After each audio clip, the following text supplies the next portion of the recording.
Welcome, Alicia, to Wellness Spring.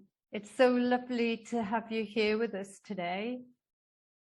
Thank you for having me, Beverly. I've been looking forward to it. Thank you. And I'm so grateful to our communal friend, Marion Mons, the founder of Ilanda Life in Monaco, for introducing us.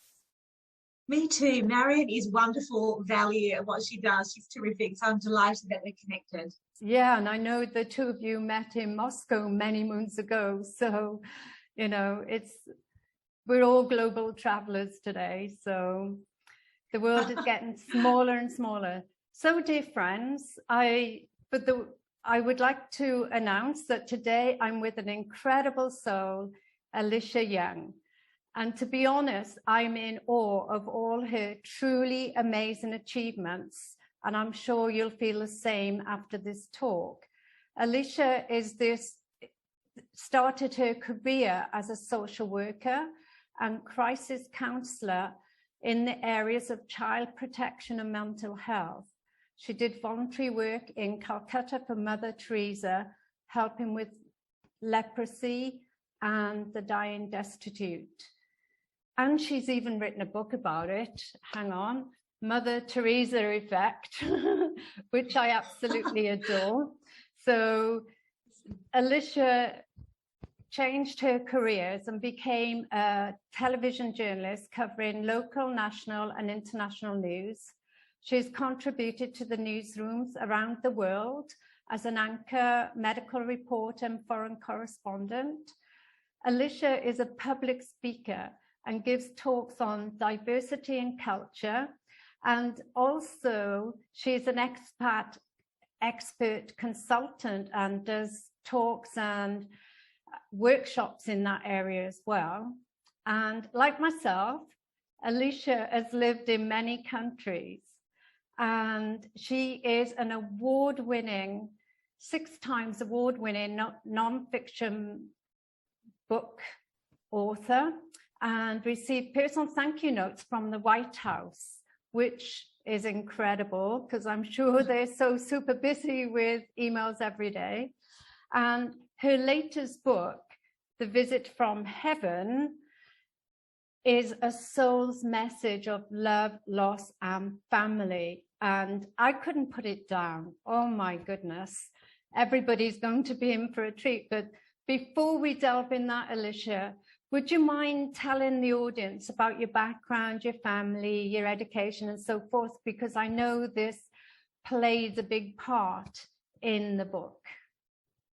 Beverly, thank you so much for your kind words. My goodness, I'm not at all sure that I deserve them, but I will try to live up to them. Thank you. Look, in a nutshell, I often say I live in the in-between, meaning that I often grow up in sort of a passport to 2 worlds. Culturally, we had the influence of India and Australia. In terms of religious influence, there was the Christianity and the Hinduism as well. One branch of the family are Hindu. But even the simple idea of motherhood, which you normally think of as a yes-no proposition, right? You're a mother or you're not. Even that was an area of my life where duality played out. My husband, John, and I chose not to have children, though we absolutely love them. But I ended up being an egg donor twice to 2 separate couples, each good friends. So while biologically I am a mother, I'm not a mother in any other sense. So I kind of feel caught a little bit in that as well, but in the best way. So that's a little bit about me in a nutshell. Wow. Well, do you get to see the children? Because obviously you were the egg donor to friends. Yes, I was a known egg donor in both cases. Rachel is now 23 and a healthcare worker. She's doing amazingly well. And Sam is almost 18 and ready to get out in the world as well. So a complete honour to watch them grow. We're in different states at the moment. There's a lot of people separated by COVID and things, as you well know. But it's such a privilege that John and I just get to watch from the sidelines and, you know, offer our support and love that way. So it's a huge privilege. Wonderful.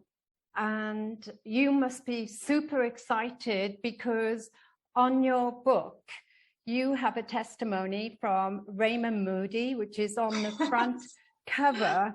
And for the listeners, Raymond Moody is an expert for life after life, and he even coined the term near-death experience. So a great accolade for your book. I'm very, very fortunate. He's a rock star. You're absolutely right. He's a rock star in the field of near-death experiences and out-of-body experiences. And so I was incredibly touched that he ended up reading my book and very kindly gave me a quote. And now I'm a monthly columnist for him on his site, Life After Life. So I'm completely chuffed. Wow, congratulations. That's wonderful Thank news. you. Thank you. It's just a simple Q&A about soul planning and things, and I enjoy it very much. Fantastic. And I know you had a pivotal experience that led you down the path of soul plans. Would you like to elaborate? Thank you. Well, there was a couple of things when I look back, Beverly, that sort of other spiritual experiences that when I look back, I realized that they prepared me for this larger experience in my life. Briefly, I met my guardian angel when I was 3 years old. And so I've had other experiences along. Let me add though, I'm not psychic or anything like that. All I can describe is that I'm perhaps open to different experiences. I don't have a sophisticated theological background or anything like that. I can't quote scripture or things like that, but I am open in some way. Briefly, what happened is that I have a dear friend, Jane, who she and her partner have lovely twins, and they were delighted to find that she was pregnant again. But long story short, there were complications, and Jane miscarried in her second trimester. And, you know, as a friend, you do what you can, but you want to be as supportive as possible, but at the same time, you know, there's really nothing that you can say or do that would ease that kind of grief. It was sometime after that I had what's called an out-of-body experience, and at which I found myself on a beach. I had been just reading on the sofa at home. We just moved house. I was surrounded by cardboard boxes and packing, and I thought I'll just take a break. And I was reading on the sofa, and I looked up, and I found myself on a beach. And I often think of it this way: if you've ever done a cross-country train trip, you might get lost in a book. You know, you're thinking about the book you're reading, and you look up, and then you realize, oh wow, we're in the country now. We've left the city, or I can see the beach or something. Your scenery has changed, and that's how it felt for me. And so I found myself on a beach. There was a sunset to one side. It was lovely pinks and oranges, and on the other side was sand dunes. And I took this in for a moment. Sorry, my heart races a bit when this happens. I took this in for a moment, and I thought, this is beautiful. And then logic kicked in, and I thought, I need a hat, because I have chloasma. It's kind of a hyperpigmentation that I need to be really vigilant about avoiding sun. And so I thought, I need a hat. As I thought that, I felt a little tug on my tunic, and I turned around, and there was a little boy of about 4 or 5. And he said, we don't have chloasma here. And I laughed. I'm sorry. I laughed, and I said, that's a big word for a little boy. And he said, what age would you prefer I be? Yeah. And I just knew in that moment, there was no logic to it, but I knew that he was Jane's son. And he showed me many things, and the most pivotal being his soul plan session. I got to watch as he chose his parents, his siblings, and even his birth order. And at the very end of it, I said to him, why me? Why come to me? And he said, because you're open. And he said he'd been trying to send his mother messages of love. Her grief was so deep that it blinded her to the signs that he was sending. So I was no more than a go-between, but I felt incredibly privileged.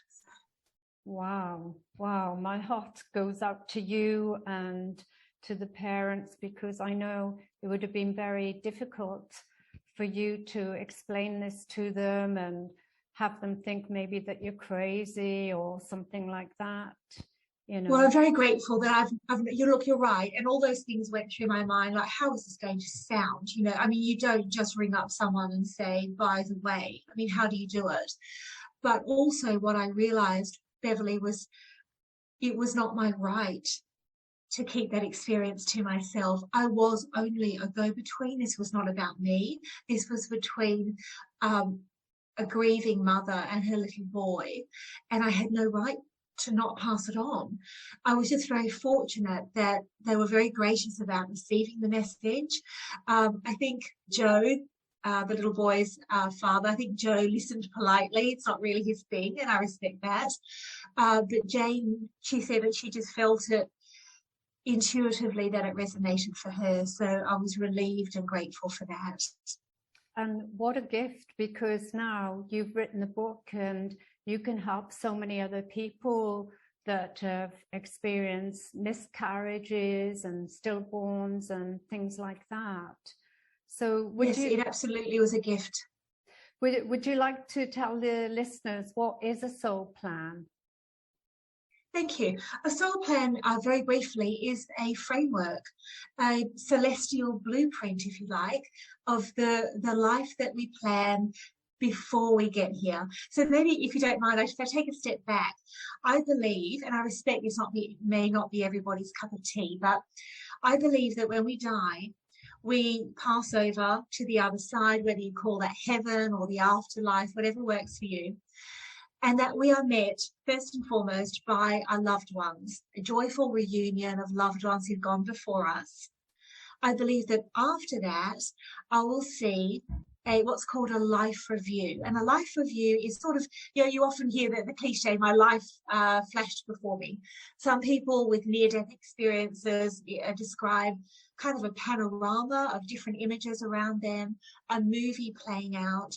But when I see my movie, I don't expect to watch it passively.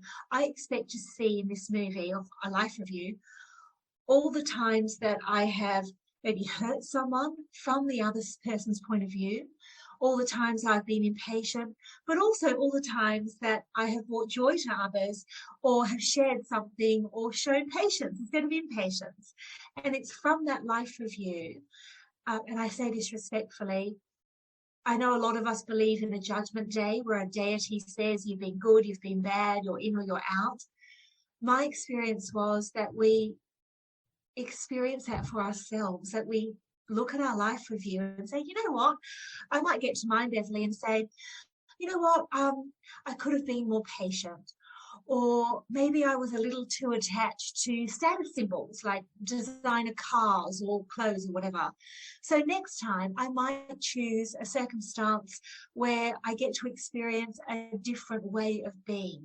So it's not a case about punishing each other or punishing ourselves, but experiencing something different. What I experienced with the little boy, whom I call Bobby in the book, I saw that Bobby chose his parents. He chose them for their incomplete generosity of spirit, for all the things that they could show him. I saw that he chose his siblings and that they chose him. I think that really blew me away, is that we're used to thinking about having free will here on earth. You know, whether we marry, whether we travel, whether we become a butcher, a baker, a candlestick maker, we have choices as adults. I guess I didn't realize that we have free will on the other side as well, and that we choose our parents, but they choose us. We choose siblings and they choose us. And then finally that we choose things called life themes and soul contracts to help that play out. Because I believe that we come here to learn. And let me say too, that life lessons are not just about negatives to be endured, but there's lots of amazing positive life lessons like unconditional love, like forgiveness, all these things that can help us spiritually, sure, but are just incredibly beautiful things to experience. It's not all a school of hard knocks, not by a long way. I'm sorry, I do get excited, so Yeah, I need to let you get a word in. I apologize. no, it's wonderful with your passion. It's great, and it's good that you mentioned the positivity and the forgiveness. And I know I read that you said that when a soul suffers, it's not really about the suffering, it's about the lessons they learn, or Very other much, people yes. around them learn. Yes, absolutely. And we always learn in concert with others. We always choose life themes that dovetail with someone else. For example, I might choose a life theme of self-worth. And I think, you know what, I want to come here this time and learn about my worth, learn what it feels like to have low self-esteem and then higher self-esteem, knowing my worth, independent of the opinion of others around me. Now, if I wanted to learn about self-worth, I could choose to be born into a family where it's a group of cheerleaders who praise my every move. And while that sounds like an easy ride, I'm not sure I would learn as much. But if I contracted with, say, a parent or even an older sibling to say, look, I'm going to be working on self-worth, I am asking you in our relationship as I grow up to be maybe critical of my life choices, maybe whether I marry, what I become after school. I'm going to ask you to question that. And by doing that, by being critical of me, you are giving me a gift. I can either choose to believe your impression of me, or I can find it within myself to learn my own worth independent of the opinions of others. That's huge. I mean, there's many different life themes. There's, you know, to be a victim, to be a perpetrator, to be a winner. There are just so many different life themes, but they always dovetail with other people's. So as we grow and learn, they grow and learn. Wow. And in your book, you mentioned soul groups. So I guess everybody meets together because, you know, I don't think it's just as simple as saying, right, I want to learn this theme. You know, there's a lot of planning with other people around it as well, and what effect that has on the whole family. Very much, absolutely. And people, again, who've had near-death experiences, who have also gone to the other side, talk about these soul groups. It can be as many as dozens of people or even a couple of hundred people, where we assume different roles for our mutual growth. And let me add, we plan these events and themes in our life, not for the suffering that it entails, but for the spiritual growth it affords. For example, I might be in a relationship where I am choosing to, this next upcoming life, I'm choosing a soul plan or designing a soul plan where I want to feel what it's like to experience physical limitations, either through ill health or through a physical disability. I will contract with usually a parent to be a caregiver. And in that time, we're going to learn from each other. So I'm going to learn what it's like to have that physical limitation. They're going to know what it's like to have the impact of caring for me as I'm growing up, not just as a child of myself, but perhaps one of several children. That parent has the chance to learn and grow and stretch in myriad ways, as do I, and as do everyone else in my family. When we get back to the other side, I believe we will take off that mask, that character that I'm playing, and say, look at what we did. You know, we experienced this, and we might choose either the next lifetime or several lifetimes distant to say, you know what, this time I'm going to be the caregiver and I'm going to look after you, whether it's through a congenital disability, whether it's through an accident. It's not about payback. It's about experiencing the other side, being responsible for someone, thinking that if I need to be organized, I need to be a loving advocate for your needs. And so we get to play these different roles. Wow, that's amazing. And I know it's well, I guess it depends on what lessons you need to learn and who's in your soul group and making the plan. And I I know I read something about if you choose to come to the planet with a disability, then you're an advanced soul.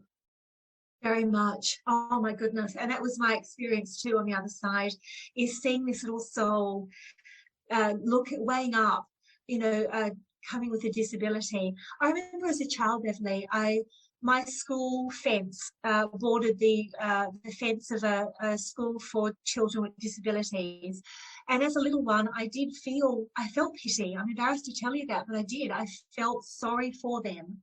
And now as an adult, I look and think, oh my goodness, you are so advanced to be able to consider this in the first place. And I look at them and I look at their parents with deep respect for what they have designed in their soul plan to deal with this time round. It gives me a lot of pause.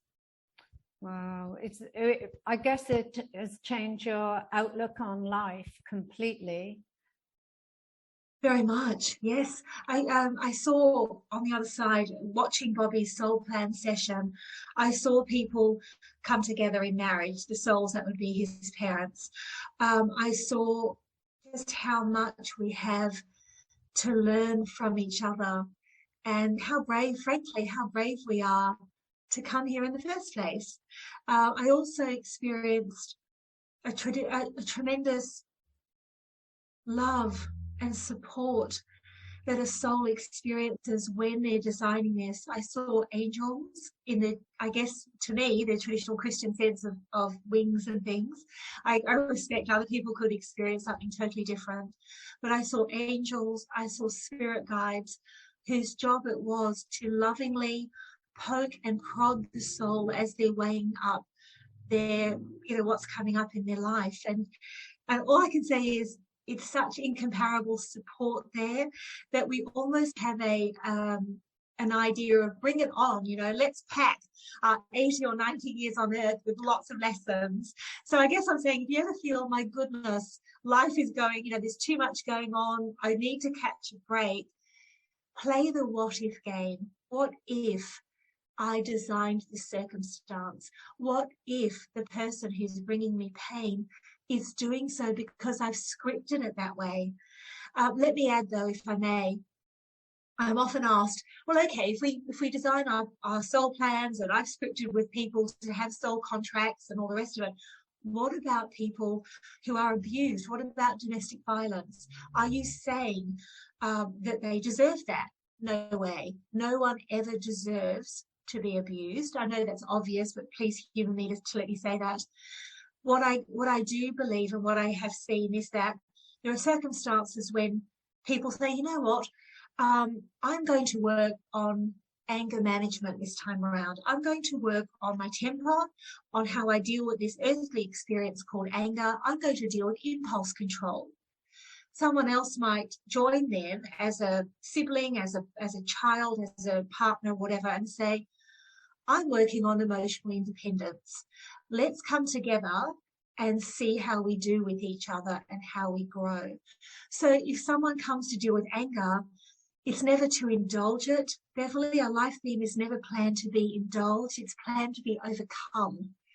But of course we get here and we're human, and we do, we might have an anger issue, or we might seek comfort in alcohol or recreational drugs, or things that we might see as less than ideal. But the universe gives us this amazing canvas on which to paint our lives and have lots of experiences. Fantastic. And I know you mentioned that when we come to Earth, we go through a veil of forgetfulness. So we forget what our contracts are, because yes. I guess if we know what we're here to work out, we could try and do it in one quick fix, and then what? Absolutely, no, you're absolutely right. Yeah, and it is. Can we change, because you talked about themes earlier, can we change our themes when we come here, or change our life plan, soul plan when we come here? My understanding is that yes, we can, because the gift from the universe, first and foremost, is one of free will. We only come here in the first place, I believe, if we choose to. It is our choice and our free will to come here. If I say in my soul plan, I'm going to plan certain events, I get here and I always have, every day that I'm alive, I have a different way of being or talking or engaging with new people that can set me on a new path. So absolutely, we always have the choice to be aware of our soul plan and look at uncovering it. Or we can kind of feel like other people feel like we're a leaf blowing in the wind with no particular way, and every day is a new beginning. I happen to believe that we have a divine, intricate plan just for us, that we are co-creators, just you and the universe partnering on your life right here, right now. And that's huge. It's just the most incredible gift. People say, why would anyone plan poverty or anything, abject poverty or difficult circumstances, or even a terminal illness? And it always comes back for me to something very simple and very potent. And that is, when you're planning this on the other side, eternity, then a lifetime of 80 or 90 years is the blink of an eye. So let's pack it full of experiences, because we know we'll be home so soon. Fantastic. And you talk about soul contracts as well. What does that mean? A soul contract essentially is an agreement with another soul for our mutual learning. So, for example, when I said earlier about a life theme of self-worth, I may choose to ask a soul that's going to be my mother or an older sister or someone else in my life to actually be critical of me, to give me opportunities to either accept that definition or to rise up against it, and in doing so to experience what it's like to have solid self-esteem and self-love. Something I do in my workshops is, people say, well, why come here? Heaven is, or the afterlife is so amazing. Why would you come? And I say, well, the afterlife is about the absolute, and here is about duality, up and down, good and bad. Authors like Neil Donald Walsh have talked a lot about that. Imagine for a moment that you have attended the finest medical school on earth. Everything there is to know about the human body, everything about ease and dis-ease and good health. So you know all the theory, but you don't know the practice. You have never met a patient, you've never poked and prodded one and taken a blood test, and you've certainly never wheeled one into surgery.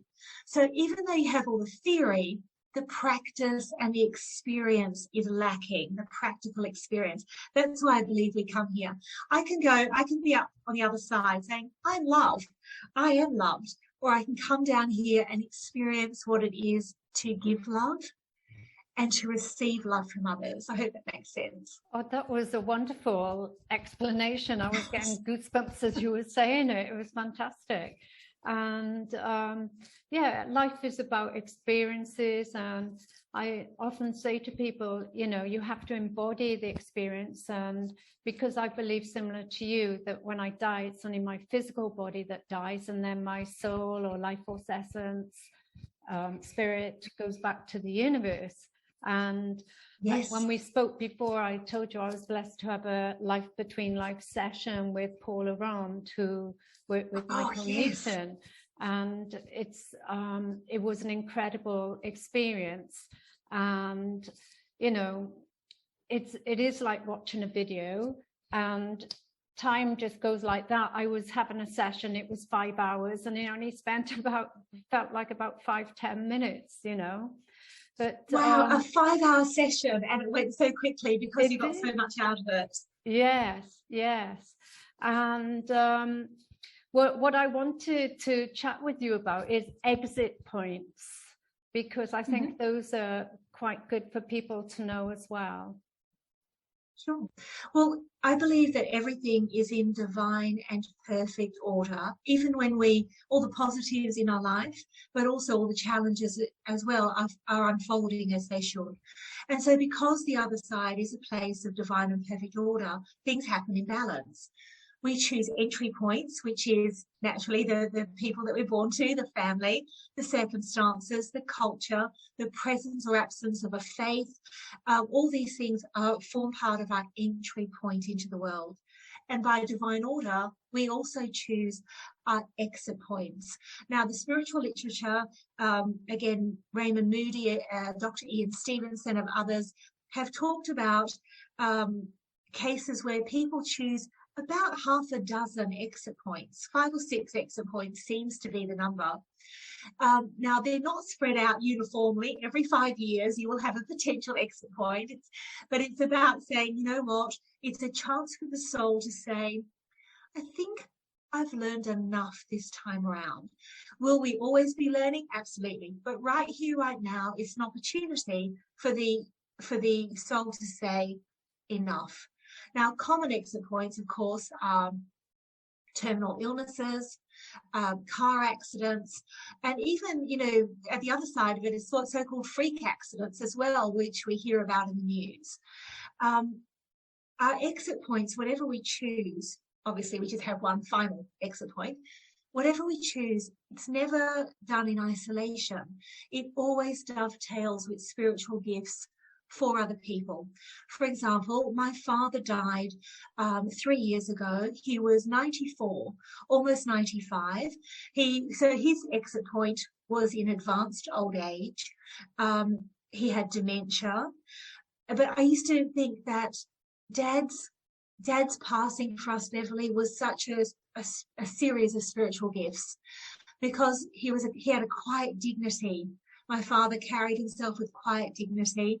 And so to see him eventually have to be in a nursing home where people bathed him, cared for him, I knew what that meant for him to be able to deal with that. So firstly, for us to witness that taught us enormous reserves about dignity and love, but in the roles that we all played for him and helping to care for him, to be lovingly fierce advocates for his needs, it stretched us in myriad ways as well. So we found ourselves doing things we were uncomfortable with. And I did used to get mad with God and the universe sometimes. And I would say, my goodness, you can hear him calling out that he wants to go home. So please, could he just let him go home, because his body is so tired? And guess what? I realized, what if God and the universe was lovingly honoring my father's soul plan by saying, no, I could call you home right now, or I could just leave you here a little bit longer, because look at everyone you're teaching. Not one of us was left unaffected by how my father passed. And I would like to think it opened portals in my heart and mind into how I care for others in that circumstance moving forward. So we're always dovetailing with others, how we come into this world and how we leave it.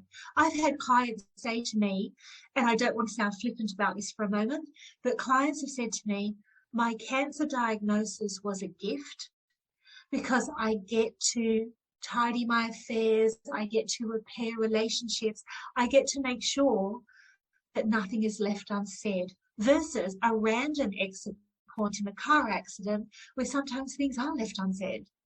So the universe is always gifting us opportunities to grow. Yeah. And going back to our different themes and our lessons, I know obviously all your family needed to learn something about your dad and compassion and things.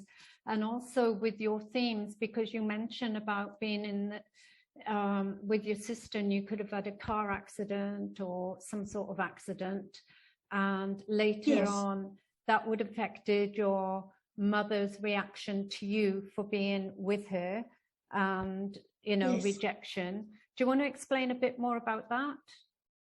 Thank you.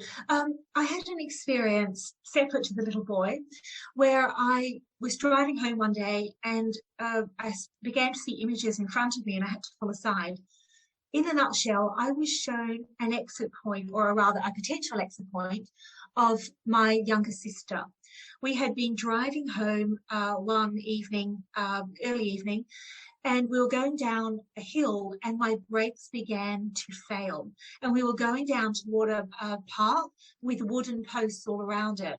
And I thought, oh my goodness, we are going to hit that and I can't control this. I was shown in that moment that that was a potential exit point for my sister. And that if it, thankfully we survived the accident and we were fine. But I was shown in that moment, Beverly, that that was a potential exit point for her. And had she died, it was me that would have been responsible for her death. And I was shown that even though my family and friends in that moment said and did all the right things, that they harbored resentment inside, just playing out, just being human, playing it out. And that my mother in particular would have struggled to understand how it happened and would harbor resentment. Now, this didn't play out because we walked away, thank goodness. But I was shown in that moment that I had agreed, well, firstly, that she had agreed this was a potential exit point for her and that I had agreed to be part of that. And I was shown in this experience that I would not have coped with it well. I was shown that I took to alcohol to numb my grief and guilt. And I saw myself in later life with no partner. I guess I didn't marry or have someone share my life with. So it was a very difficult circumstance.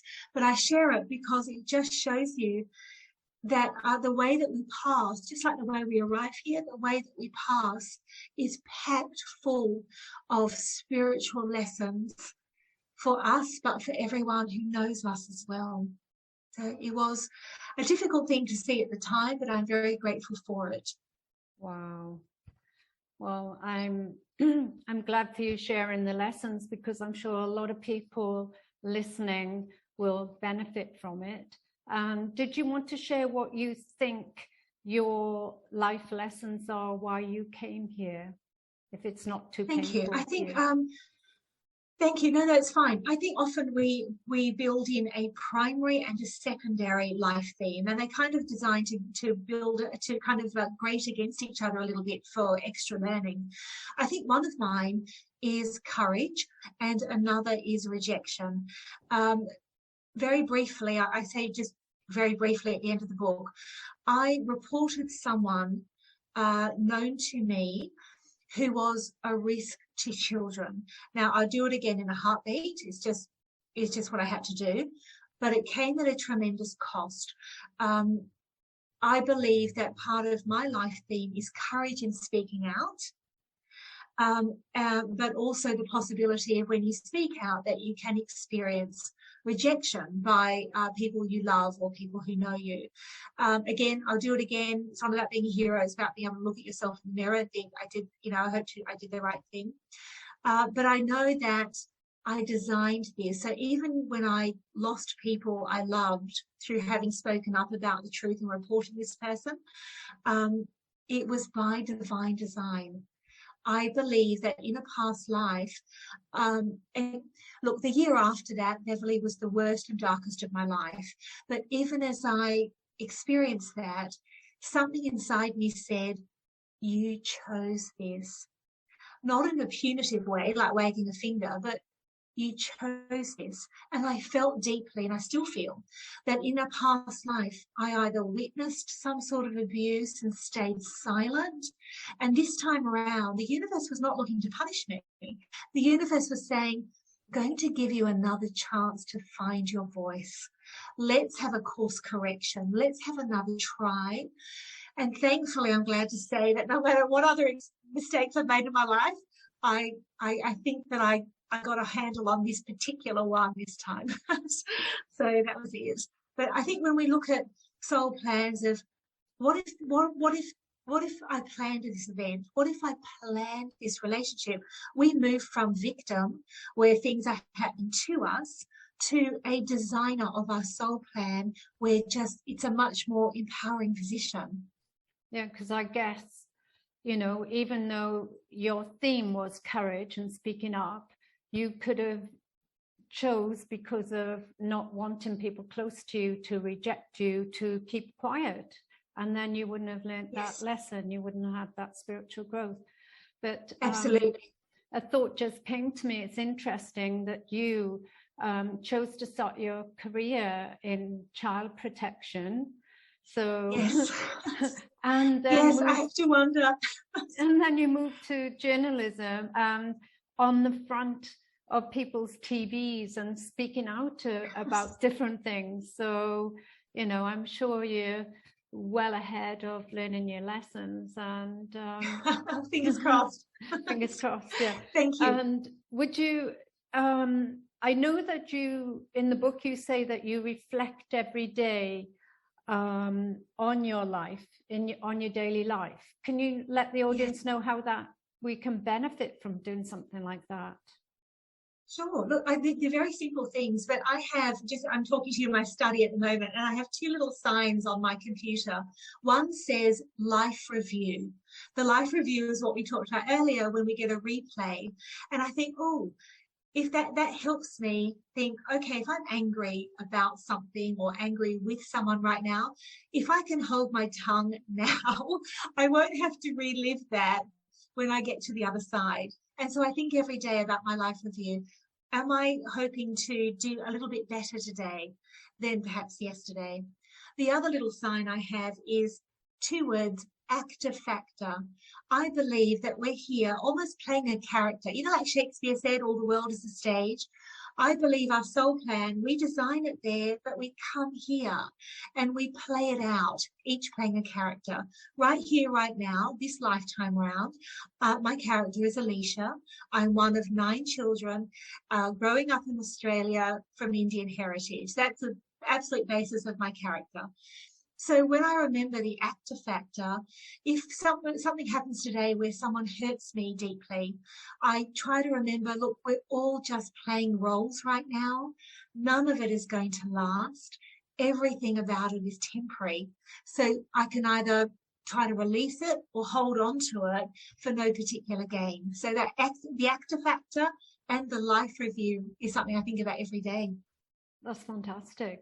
And how can people get hold of you, or maybe book a consultation and find out about all the other lovely work you do, and buy one of your lovely books, because you've got thank you, so Beverly. many books.